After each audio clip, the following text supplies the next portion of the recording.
Welcome to the Aryabhatta PU Science College. Good morning, students, and welcome to our Aryabhatta PU Science College. The third chapter, seventh period. Seventh period. In the previous class, you have studied about the terminal potential difference, formula for the terminal potential difference, and EMF of the cells.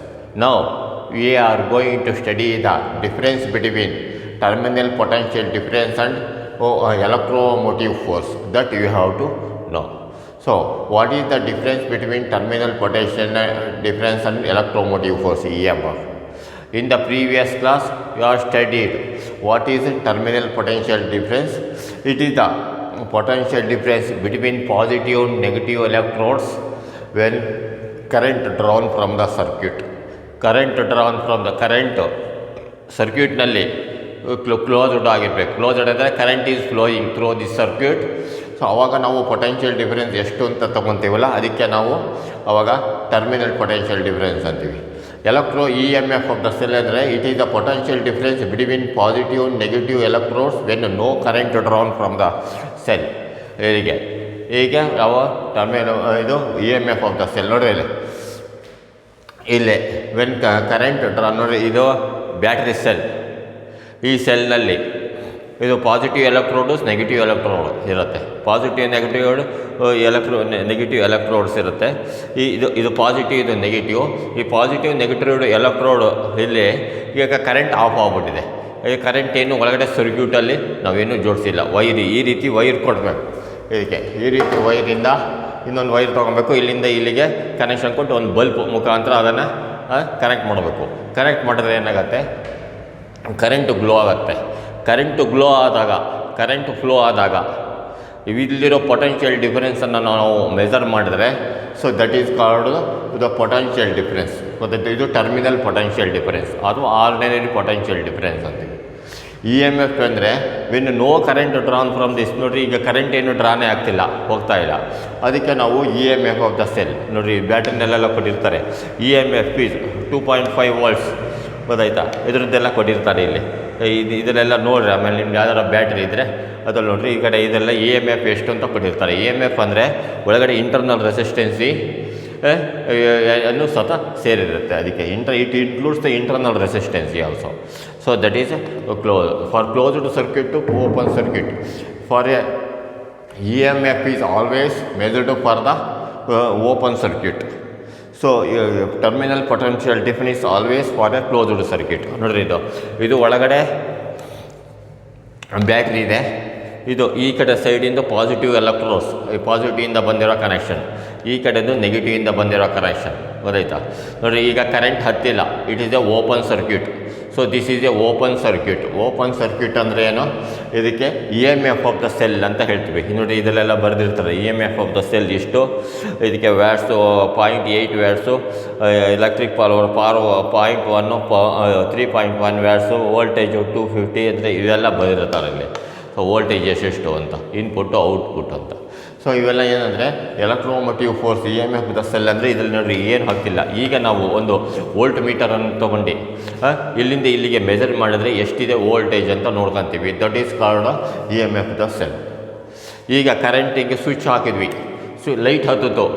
ಈಗ ಇಲ್ಲಿಂದ ಇದು closed circuit. ನೋಡಿ, switch ಹಾಕಿದರೆ closed circuit. ಈಗ ಇದು open circuit, ಇದು closed circuit. So when current is glowing, it is A closed circuit. Current is cut off. ಈ switch ಇದೆ, ಇದು ಕಟ್ ಆಗಿದೆ. ಕರೆಂಟ್ ಇದ್ರೊಳಗಂತರ ಹೋಗ್ತಾ ಇಲ್ಲ. ಸೊ ಇದು open circuit.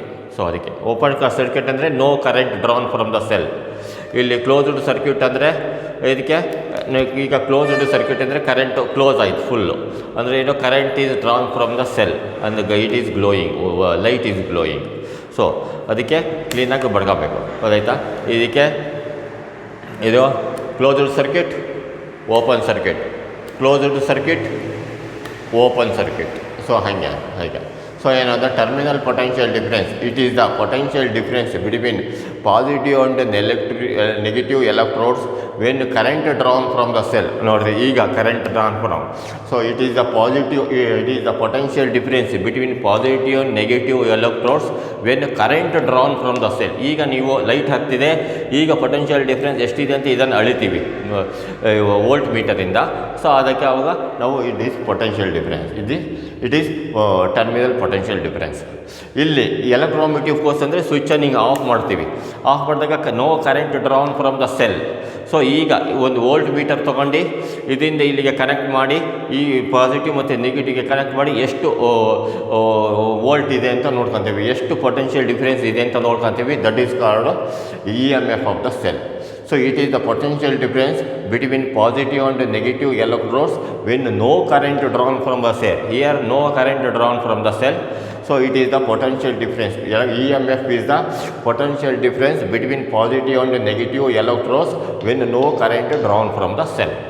So that one. So once again I am saying, it is the potential difference between positive and negative electrodes when current drawn from the cell. It is the potential difference between positive and negative electrodes when no current drawn from the cell. It is the potential difference between positive and negative electrodes when current drawn from the cell. No current drawn from the cell. It is the potential difference between positive and negative electrodes when no current from the cell. Illi when current drawn from the cell. ಗೊತ್ತಾಯ್ತಾ? It is the potential difference between positive and negative electrodes when current drawn from the cell. It is the potential difference between positive and negative electrodes when no current drawn from the cell. Next, the term potential difference or terminal potential difference always used for closed circuit. So this is a closed circuit. So with the potential difference is always, the term potential difference is always used for this closed circuit. The term potential difference EMF is or electromotive force is always used for open circuit. This is open circuit. It is not closed, open circuit. V is equal to IR. For this closed circuit, V is equal to IR. To know the current I into resistance, we have to know this. V is equal to IR for closed circuits. Here this is open circuit. So that is, it is for EMF. E is equal to V plus IR. V is equal to E is equal to V plus IR formula. We have to know this EMF of this cell. SI unit of E is volt, and SI unit of this one, EMF is also volt. SI unit of terminal potential difference is also volt. Terminal potential difference is less than the EMF. You see, this is the EMF, and if you switch on this, some current is flowing here. So this is the potential difference. So positive charges start from positive to the negative charge. When negative charge within the cell, the positive charge flowing there. Positive charge ಏನು ಮಾಡುತ್ತೆ, ಇಲ್ಲಿಂದ ಇಲ್ಲಿಗೆ cell ಮುಖಾಂತರ ಹೋಗುತ್ತೆ, ಅಥವಾ ಎಲೆಕ್ಟ್ರಾನ್ಸ್ಗಳು ನೆಗೆಟಿವಿಂದ ಹೋಗಿ ಈ bulb ಮುಖಾಂತರ ಹೋಗಿ ಪಾಸಿಟಿವ್ ಟರ್ಮಿನಲ್ಲಿ ಬರುತ್ತೆ, ಮತ್ತು ಅಲ್ಲಿಂದ ಸೀದಾ ಮತ್ತು ಸೆಲ್ಲಿಗೆ ಬರುತ್ತೆ.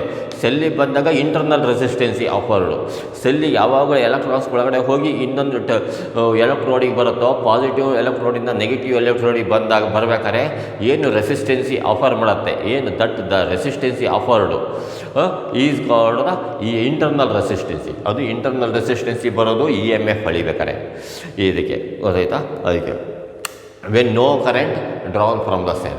ಸೊ ಇದಕ್ಕೆ ಇಂಟರ್ನಲ್ ರೆಸಿಸ್ಟೆನ್ಸಿ ಅಳೆಯುತ್ತೆ. ಸೊ ಅದಕ್ಕೆ ನೋಡಿ, ಇದು EMF ದ ಸೆಲ್. ಈಗ EMF ಅಳಿಬೋದು, ಯಾಕಂದರೆ ಇಂಟರ್ನಲ್ ರೆಸಿಸ್ಟೆನ್ಸಿ ಸೇರಿಸಿ ಅಳಿಬೇಕು. ಸೊ ಈಗ ಪೊಟೆನ್ಷಿಯಲ್ ಡಿಫ್ರೆನ್ಸ್, ಈಗ ಎರಡು ಪಾಸಿಟಿವ್ ನೆಗೆಟಿವ್ ಮಧ್ಯೆ ಇರುವಂಥ ಇದಕ್ಕೆ potential difference is VR, V is equal to IR. So that is it. So terminal potential difference is less than the EMF. ನೋಡಿರಿ, ಟರ್ಮಿನಲ್ ಪೊಟೆನ್ಷಿಯಲ್ ಡಿಫ್ರೆನ್ಸ್ ಇದು ಸ್ವಿಚ್ ಹಾಕ್ತೀವಿ, ಇಲ್ಲಿಂದ ಇಲ್ಲಿಗೆ ಇಂಟರ್ನಲ್ ರೆಸಿಸ್ಟೆನ್ಸಿ ಹೋಗುತ್ತೆ. ಸೊ ಹೇಗತ್ತೆ ಅಂದರೆ this is potential difference, and if you measure this only cell, we are measuring the potential difference of the cell, that is called EMF. EMF is less than, electromotive force is greater than, and terminal potential difference is less than. So EMF is equal to potential difference. It is only when the circuit is open. Circuit open ಆಗಿತ್ತು ಅಂದರೆ ಮಾತ್ರ, ಅಂದರೆ switch off ಆಗಿದ್ದಾಗ E M F ಮತ್ತು potential difference ಎರಡೂ ಸರಿ equal ಇರುತ್ತೆ. So ಗೊತ್ತಾಯ್ತಾ ಅದಕ್ಕೆ. So it is only when the circuit is open, that is only when no current drawn from the cell. There is no current drawn from the cell, then internal resistance plus EMF. EMF is equal to terminal potential difference. So there is a V is equal to IR for closed circuit, E is equal to IR plus IR. So that for open circuit ಗೆ ಇದು closed circuit ಗೆ ಇದು. So again, so this is the difference between this terminal potential difference. The term potential difference is always used for closed circuit. The term EMF is always used for open circuit. V is equal to IR, here E is equal to V plus IR. SI unit is volt, here SI unit is also volt. Terminal potential difference is always less than the EMF. So EMF is equal to potential difference. It is only when the circuit is open. So and V is equal to IR for closed circuit, E is equal to IR plus IR for open circuit. So this one we are doing. And next one is terminal potential difference is always less than the EMF of a cell. Terminal potential difference ಯಾವಾಗಲೂ ಸಹ EMF of the cell ಆಗಿರುತ್ತೆ. ಯಾವಾಗ ಅಂದರೆ ಏನು, for open circuit terminal potential difference is equal to EMF of the cell. For closed circuit or when current drawn from the cell, some potential difference drop takes place due to the internal resistance of the cell. So therefore V is equal to IR for potential difference, V is equal to V plus IR for EMF of cell. So therefore terminal potential difference is always less than the EMF of the cell.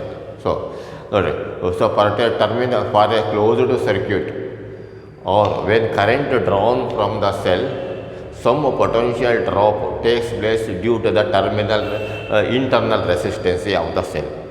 For a closed circuit, when current drawn from the cell, some potential drop takes place due to the internal resistance of the cell. So V is equal to IR for potential difference, E is equal to V plus IR for EMF. So therefore for terminal potential difference, V is always less than the EMF of the cell. So very important question. Note. Next, what is battery? Give an example. Battery ಅಂದರೆ ಏನು? So battery ಅಂದರೆ ಏನು, ನೀವೆಲ್ಲ ನೋಡಿರ್ತೀರ. ಈ ಇದರಲ್ಲೆಲ್ಲ battery ಇದೆ, Exide battery ಅಂತ ಇದೆ. ಈ ಬ್ಯಾಟ್ರಿಯಿಂದ ಏನು ಸಣ್ಣ ಸಣ್ಣ ಸೆಲ್ಸ್ಗಳೆಲ್ಲ ಸೇರಿಸಿ ಬ್ಯಾಟ್ರಿ ಮಾಡಿರ್ತಾರೆ. ಸೊ ಈ ನೀವು ನಿಮ್ಮ UPS ಇತ್ತು ಅಂದರೆ UPS ಅಲ್ಲಿ ನೋಡಿರಿ, ಅಥವಾ ದೊಡ್ಡ ದೊಡ್ಡ ಬ್ಯಾಟ್ರಿ ಇರ್ತವೆ. ಅದರಲ್ಲಿ ನೋಡಿ, ಈ ಬ್ಯಾಟ್ರಿನಲ್ಲಿ ಬರೀ ಪಾಸಿಟಿವ್ ನೆಗೆಟಿವ್ ಟರ್ಮಿನಲ್ ಮಾತ್ರ ಇದೆ ನೋಡಿ. ಇದರಲ್ಲಿ ಪಾಸಿಟಿವ್, ಇದು ನೆಗೆಟಿವ್ ಟರ್ಮಿನಲ್ ಅಷ್ಟೇ ಇದೆ. ಈ ದೊಡ್ಡ ದೊಡ್ಡ ಬ್ಯಾಟ್ರಿನಲ್ಲಿ 6 ಇರ್ತವೆ. 6 ಅಂದರೆ ಏನು, 3 ಪಾಸಿಟಿವ್ 3 ನೆಗೆಟಿವ್. 3 ಪಾಸಿಟಿವ್ 3 ನೆಗೆಟಿವ್ ಅಂದರೆ ಏನು, 3 ಬ್ಯಾಟ್ರಿಗಳನ್ನು ಪಕ್ಕದಲ್ಲೇ ಇಟ್ಟು ಅದನ್ನು ಒಂದು ಸಲ ಕರೆಕ್ಷನ್ ಕೊಟ್ಟಿರ್ತಾರೆ. ಅದು ಅವಾಗ ಏನಾಗುತ್ತೆ ಅಂದರೆ 6 ಬ್ಯಾಟ್ರಿ. ಸೊ ಸಣ್ಣ ಸಣ್ಣ ಸೆಲ್ಸ್, 3 ಸೆಲ್ಸ್ಗಳನ್ನು ಸೇರಿಸಿ ಒಂದು ಬ್ಯಾಟ್ರಿ ಮಾಡಿರ್ತಾರೆ. ಸೊ ಅದಕ್ಕೆ ನಾವು ಒಂದು ಬ್ಯಾಟ್ರಿ ಅಂತ ಕರಿತೀವಿ. 3 ಸೆಲ್ಸ್ ಸೇರಿ ದೊಡ್ಡ ಸೆಲ್ ಆಗುತ್ತೆ. That cell is called a battery. So ಅದಕ್ಕೆ ಸೊ ಏನು you see are, what is a battery? Give example. Battery is a combination of cells.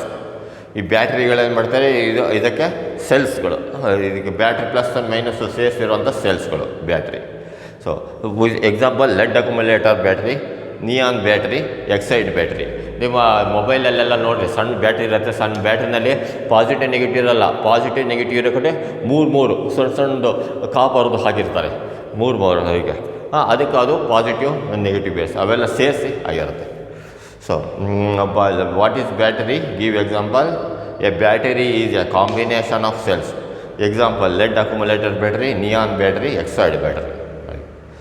When the cells are said to be in next series and combination of cells. ಈಗ ನಾವು ಹೋಸರಿನಲ್ಲಿ capacitors, series and combination of capacitors ಬಗ್ಗೆ ನೀವೆಲ್ಲ ತಿಳ್ಕೊಂಡಿದ್ರಿ. ಈಗ cells in series and combination, ಹೋಸರಿ ನೀವು ಇದರಲ್ಲಿ ಎಲೆಕ್ಟ್ರೋಸ್ಟಾಟಿಕ್ಸ್ ಪೊಟೆನ್ಷಿಯಲ್ ಎಲ್ಲ, ಆ ಪೊಟೆನ್ಷಿಯಲ್ ಇದರಲ್ಲಿ capacitors are series and capacitors are parallel ತೊಗೊಂಡಿದ್ದೀನಿ. ಇಲ್ಲಿ ಇದಿತ್ತು, ಸ್ವಲ್ಪ ಜ್ಞಾಪಿಸ್ಕೊಳ್ರಿ. 3 ಕೆಪಾಸಿಟರ್ಸ್, 3 ಕೆಪಾಸಿಟರ್ಸ್ ಇತ್ತು ಇಲ್ಲಿ. ಕೆಪಾಸಿಟರ್ನ ಈ ರೀತಿ ಸೀರೀಸಾಗಿ ಜೋಡಿಸಿದ್ವಿ. ಈಗ ಕ್ಯೂ ಅನ್ನೋ ಚಾರ್ಜಸ್ಸು ಹೋಗ್ತಿರ್ತೋ, ಇದು ಇಲ್ಲಿಂದ ಈ ರೀತಿ ಎಂಡ್ ಟು ಎಂಡ್ ಹಿಂಗೆ ಕರೆಕ್ಷನ್ ಕೊಟ್ಟಿರ್ತೀವಿ. ಇದು ಕೆಪಾಸಿಟರ್ಸನ್ನು ಸೀರೀಸ್ ಇತ್ತು. ಇನ್ನೊಂದು ಪ್ಯಾರಲಲ್ ಇದು. ಪ್ಯಾರಲಲ್ ಅಂದರೆ ಈಗ ಒಂದು ಎಲ್ಲವೂ ಪಾಸಿಟಿವ್ ಎಲ್ಲವುದು ಒನ್ ಟೈಮ್ ಈ ರೀತಿ ಪ್ಯಾರಲಲ್ ಕನೆಕ್ಷನ್ ಇದ್ವು.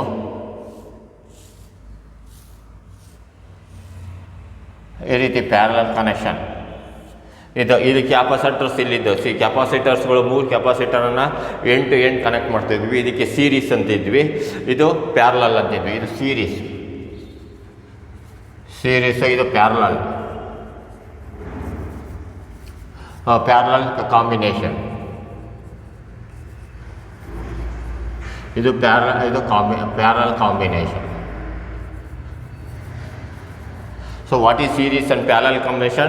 They are in series end to end ಎಲ್ಲ ಅದನ್ನು ಕನೆಕ್ಷನ್ ಮಾಡ್ತಿದ್ವಿ. ಇದು ಪ್ಯಾರಲಲ್ ಅಂದ್ರೇನು, ಒಂದು ಟರ್ಮಿನಲನ್ನೆಲ್ಲ ಕಾಮನ್ ಟರ್ಮಿನಲ್ ಒಂದಿಗೆ ಕನೆಕ್ಷನ್ ಕೊಡ್ತಿದ್ವಿ, ಇನ್ನೊಂದೆಲ್ಲ ಕಾಮನ್ ಟರ್ಮಿನಲ್ ಇನ್ನೊಂದಿಗೆ ಕನೆಕ್ಷನ್ ಕೊಡ್ತಿದ್ವಿ. ಅದು ಪ್ಯಾರಲಲ್ ಕನೆಕ್ಷನ್. ಸೇಮ್ ಅದೇ ಇಲ್ಲಿ ಅದು ಕೆಪಾಸಿಟರ್ಸ್ ಇತ್ತು, ಇಲ್ಲಿ ಬ್ಯಾಟ್ರಿ ಸೆಲ್ಸ್ಗಳನ್ನು ನಾವು ಕಾಂಬಿನೇಷನ್ ಮಾಡಿ ಕೊಟ್ಟಿರ್ತೀವಿ.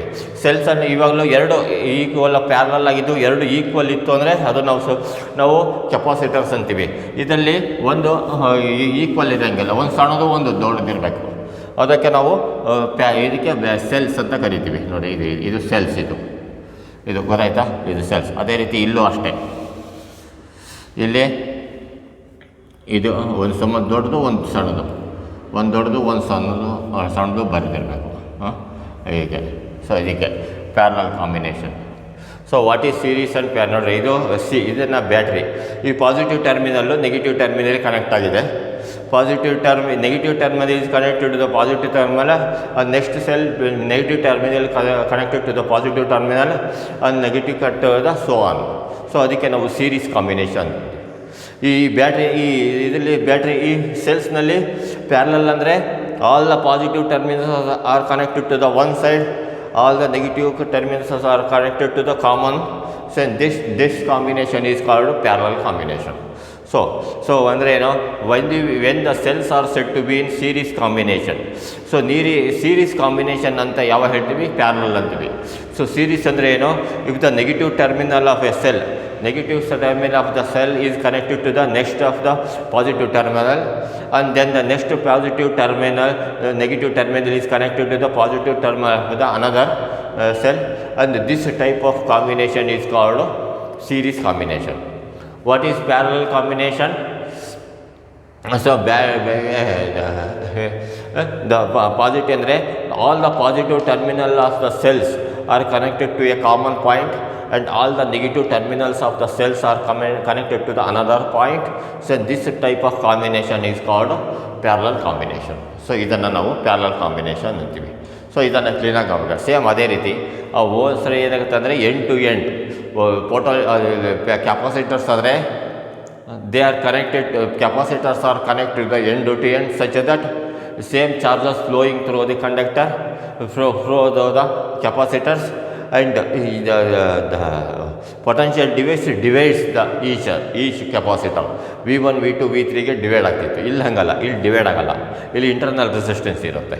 ಹಾಗಾಗಿ okay. So when the cells are set to be in series, if the negative terminal of one cell is connected to the positive terminal of the next cell and so on, then the cells are said to be connected in series. ನೋಡ್ರಿ, ಈ ಸೆಲ್ಸ್ಗಳಂದರೆ negative terminal of the one cell is connected to the positive terminal of the next cell and so on. ಹಾಗೆ positive negative ಮಾಡ್ಕೊಂತ ಹೋಗಬೇಕು. ಅದಕ್ಕೆ ನಾವು cells are set to be in series. ನೋಡ್ರಿ, ಇಲ್ಲಿ ಒಂದು ಬ್ಯಾಟ್ರಿ ಸೆಲ್ ಇದೆ, ಇನ್ನೊಂದು ಬ್ಯಾಟ್ರಿ ಸೆಲ್, ಇವೆರಡನ್ನು ಕನೆಕ್ಟ್ ಮಾಡಿದ್ದೀವಿ. ಇವೆರಡರು ಈಕ್ವಲೆಂಟ್ ಸೆಲ್ಸ್ ಎಷ್ಟಾಗುತ್ತೆ ಅಂದರೆ ಒಂದು ಸೆಲ್ ಇದ್ದಂಗೆ. ಇವೆರಡನ್ನು ಸೇರಿಸಿದರೆ ಒಂದು ಸೆಲ್. ಆವಾಗ ಇದು ಕರೆಂಟ್ ಜಾಸ್ತಿ ಬರುತ್ತಾ ಕಡಿಮೆ ಬರುತ್ತೋ, ಯಾವ ರೀತಿ ಬರುತ್ತೆ ಅಂತ ನಾವು ಅದನ್ನು ನೋಡ್ಕೊಬೋದು. ಗೊತ್ತಾಯ್ತಾ? if the negative terminal of one cell is connected to the positive terminal of the next cell and so on, then the cells are said to be in series combination. ಇದನ್ನೆಲ್ಲ ಎಲ್ಲ ನಾವು ಈ ಮೊಬೈಲ್ ಟವರ್ಗಳಲ್ಲೆಲ್ಲ ನೋಡ್ತೀವಿ. Mobile ಟವರ್ನಲ್ಲೆಲ್ಲ tower ಹತ್ರ ನೋಡ್ರಿ, ಅಲ್ಲಿ ಕೆಳಗಡೆ ಎಲ್ಲ ಸಿಕ್ಕಾಪಟ್ಟೆ ಬ್ಯಾಟ್ರಿ ಇಟ್ಟಿರ್ತಾರೆ. ಅಥವಾ ದೊಡ್ಡ ದೊಡ್ಡ ಮೊಬೈಲ್ ಟವರ್ ಎಲ್ಲಿರುತ್ತೋ ಅಲ್ಲಿ ಸುಮ್ಮನೆ ಅಲ್ಲಿ ಅಬ್ಸರ್ವ್ ಮಾಡಿ ನೋಡಿರಿ, ಇದರದ್ದು 30-40 ಬ್ಯಾಟ್ರಿಗಳನ್ನೆಲ್ಲ ಜೊತೆಗೆ ಇಟ್ಟಿರ್ತಾರೆ. ಒಂದಿಷ್ಟು 10 ಬ್ಯಾಟ್ರಿಗೆ ಪ್ಯಾರಲಲ್ ಕನೆಕ್ಷನ್ ಕೊಟ್ಟು ಆಮೇಲೆ ಇನ್ನೊಂದು ಇದಕ್ಕೆ 10 ಸೆಟ್ ಮಾಡಿ ಸೀರೀಸು ಕಾಂಬಿನೇಷನ್ ಪ್ಯಾರಲಲ್ ಎರಡನ್ನೂ ಕೊಟ್ಟಿರ್ತಾರೆ ಜಾಸ್ತಿ ಪವರ್ ಬರೋಕ್ಕೆ. ಅದ್ರ ಜೊತೆ UPS ಇರುತ್ತೆ, ಕರೆಂಟ್ ಹೋದರೆ ತಕ್ಷಣವೇ ಬರೋಕ್ಕೆ. ಹಾಗೆ so when the cells are said to be in series combination, if the negative terminal of one cell is connected to the positive terminal of the next cell and so on, then the cells are said to be connected in series. If the negative terminal of one cell is connected to the positive terminal of the next and so on, then the cells are said to be in series. This diagram ಬರ್ಕೊಬೇಕು. Next, when the cells are said to be in parallel combination, if the positive terminal of the all the cells are connected to a one point and negative terminals are connected to the another point, then the cells are connected in parallel combination. Then the cells are connected in parallel combination. Right. So if the positive terminal of all the cells are connected to a one common point and negative terminals are connected to the another point, then the cells are connected in parallel combination. So ಇದಕ್ಕೆ ಇನ್ನೊಂದು ಇಲ್ಲೇ parallel ಆಗಿದೆ, E1 ಅನ್ನೋ battery, ಇದು E2 ಅನ್ನೋ battery, ಇದಕ್ಕೆ ಎರಡಕ್ಕೂ common ಆಗಿ ಕನೆಕ್ಟ್ ಮಾಡಿದೆ. ಇಲ್ಲೂ ಅಷ್ಟೇ, ಇಲ್ಲಿ ಇದಕ್ಕೆ ಎರಡನ್ನು ಸೇರಿಸಿದ್ರೆ ಈಕ್ವಲೆಂಟು ಇದು ಎ ಅನ್ನೋ ಪಾಯಿಂಟ್ ಬಿ ಅನ್ನೋ ಪಾಯಿಂಟ್ ಇದೆ, ಇವೆರಡು ಸೇರಿಸಿದ್ರೆ ಒಂದು ಕೆಪಾಸಿಟರ್ ಆದಂಗೆ ಲೆಕ್ಕ. ಅದೇ ರೀತಿ ಇವು ಅಷ್ಟೇ, ಇವೆರಡನ್ನು ಸೇರಿಸಿದ್ರೆ ಒಂದು ಕೆಪಾಸಿಟರ್ ಆಗಿ equivalent capacitor.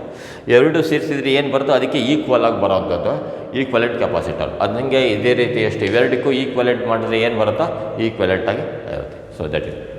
So when the two cells are in series, what is the EMF combination of the combination, internal resistance of the combination? So ಎರಡನ್ನು ನಾವು ಸೀರೀಸಾಗಿ ಕನೆಕ್ಟ್ ಮಾಡಿಬಿಟ್ವಿ, ಆವಾಗ ಇಂಟರ್ನಲ್ ರೆಸಿಸ್ಟೆನ್ಸ್ ಎಷ್ಟಿರುತ್ತೆ, ಅದೇ ರೀತಿ ಪ್ಯಾರಲಲ್ ಕಾಂಬಿನೇಷನ್ ಮಾಡಿದಾಗ ಈ ಪ್ಯಾರಲಲ್ ಕಾಂಬಿನೇಷನಿಂದ ಇರುತ್ತೆ ಯಾವ ಈಕ್ವೇಷನ್ ಇರುತ್ತೆ. ಇದು ಡಿರೈವೇಷನ್ ಇದೆ, ನೆಕ್ಸ್ಟ್ ಪೀರಿಯಡಲ್ಲಿ ಡಿರೈವೇಷನ್. ಈಗ ಬರೀ ಫಾರ್ಮುಲಾ ಮಾತ್ರ ಬರ್ಕೊಬೇಕು. When the two cells are in series, what is the EMF? ನೋಡಿರಿ, ಎರಡು ಸುತ್ತ ಸೀರೀಸ್ ಆಗಿದೆ, ಇದ್ರ ಕಾಂಬಿನೇಷನ್ ಏನು. When the two cells are in parallel, what is what is this internal resistance ಈ ಕಾಂಬಿನೇಷನ್. ಇದರಲ್ಲಿ ಇಂಟರ್ನಲ್ ರೆಸಿಸ್ಟೆನ್ಸ್ ಎಷ್ಟಿರುತ್ತೆ ಅಂತ ಮಾಡಬೇಕು.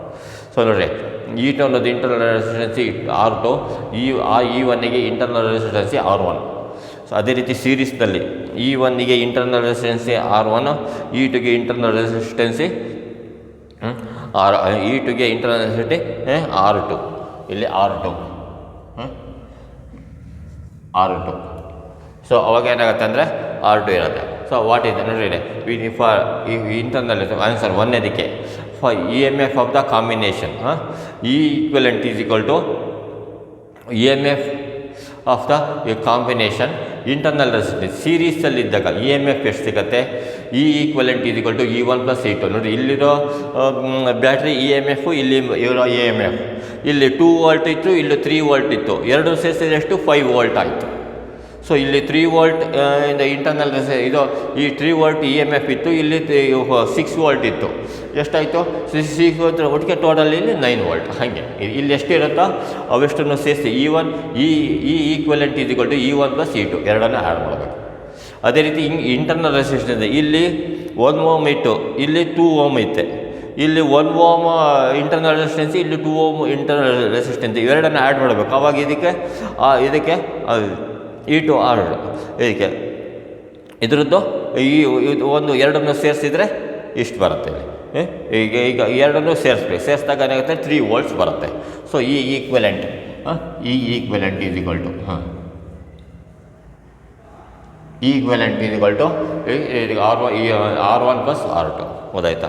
ಎಫೆಕ್ಟ್ ಇದು E1, ಇದು E2, ಇದು ಈ R1, ಇದು R2. ಈ R1 ಈಕ್ವಲೆಂಟಿಗೆ E equivalent is equal to ಇದಕ್ಕೆ R2. ಇದಕ್ಕೆ ಇಲ್ಲಿ E ಈಕ್ವಲೆಂಟಿಗೆ ಇಲ್ಲಿದೆ R ಈಕ್ವಲೆಂಟ್, ಇದಕ್ಕೆ R ಈಕ್ವಲೆಂಟ್ ಆಗಿರುತ್ತೆ. So that is ಬಾರ್ದೇಶ್.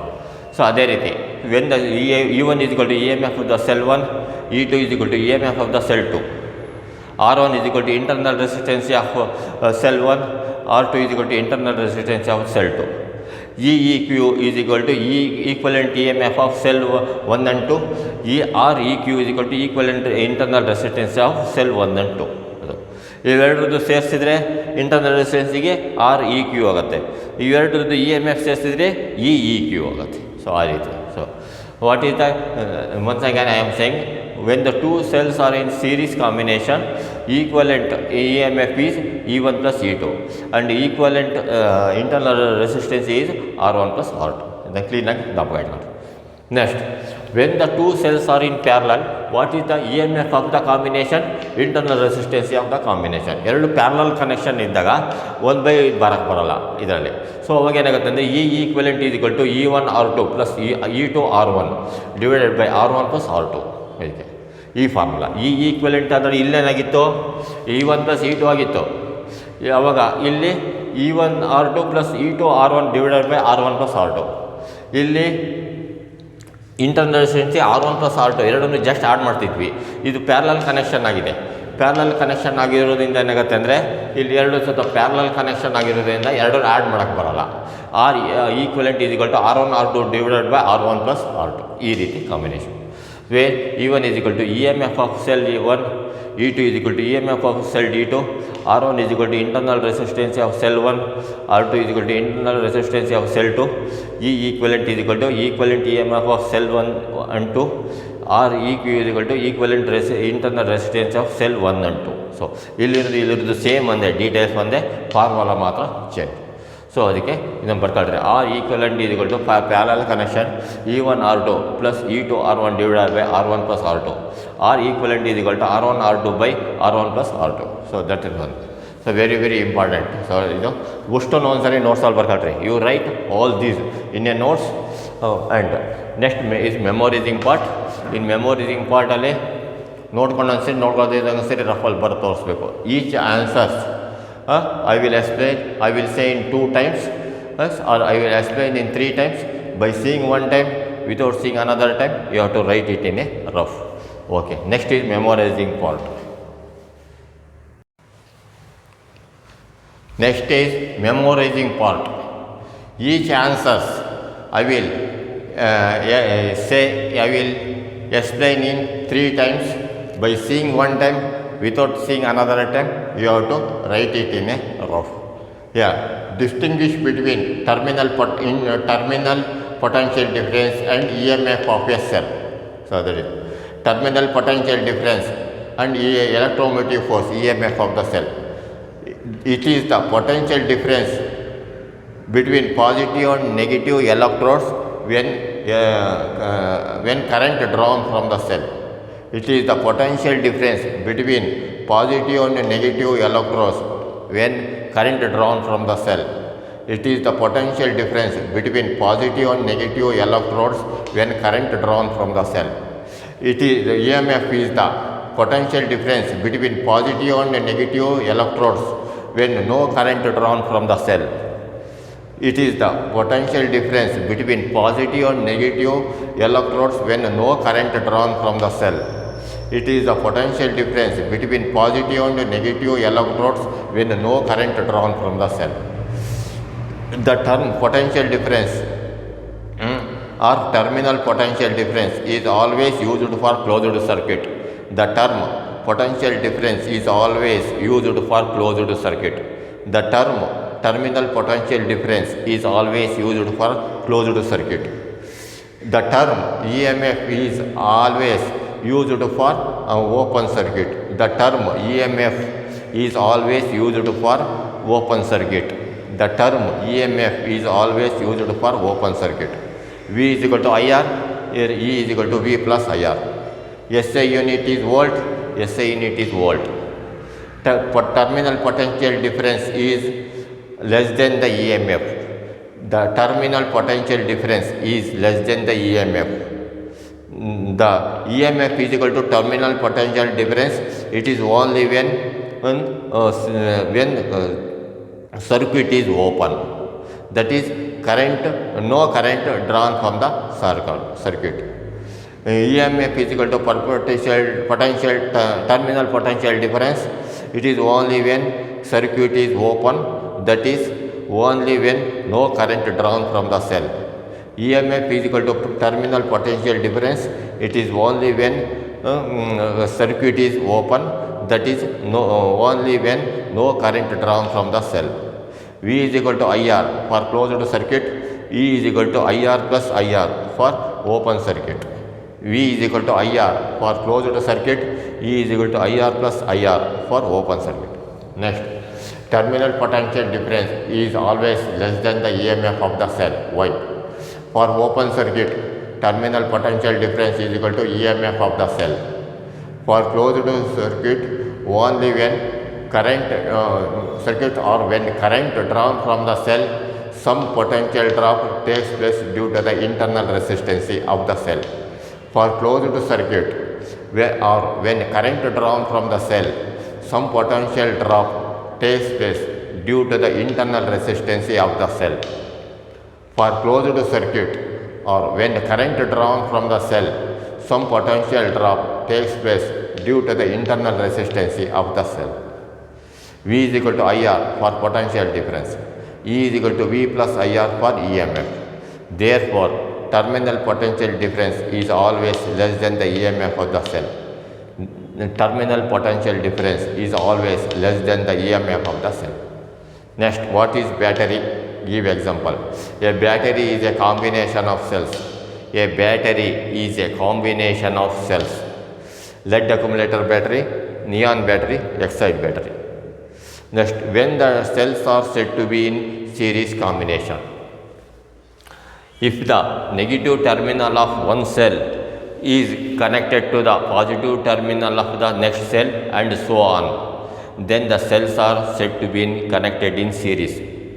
If the negative terminal of one cell is connected to the positive terminal of the next cell, if the negative terminal of one cell is connected to the positive terminal of the next cell and so on, then the cells are connected in series.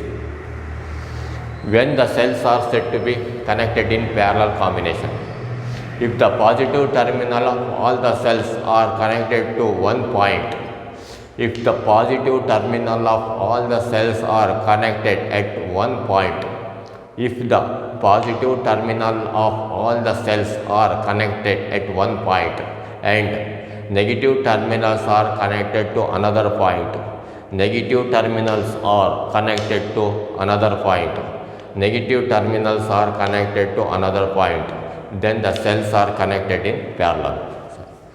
When two cells are in series, what is the EMF combination? Internal resistance. In the same question, EMF for parallel connection. EEQ is equal to E1 plus E2. For series, EEQ is equal to E1 R2 plus E2 R1 but divided by R1 plus R2 for parallel. REQ is equal to R1 plus R2. REQ is equal to R1 R2 divided by R1 plus R2. Same. So, the same you have to write. E1 is equal to EMF of the cell 1, E2 is equal to EMF of the cell 2, R1 is equal to internal resistance of cell 1, R2 is equal to internal resistance of cell 2, EEQ is equal to equivalent EMF of cell 1 and 2, REQ is equal to internal resistance, equivalent internal resistance of cell 1 and 2. So, all these you have to write this by seeing one time without seeing another time. Each answers you have to write it in a rough. Okay, best of luck.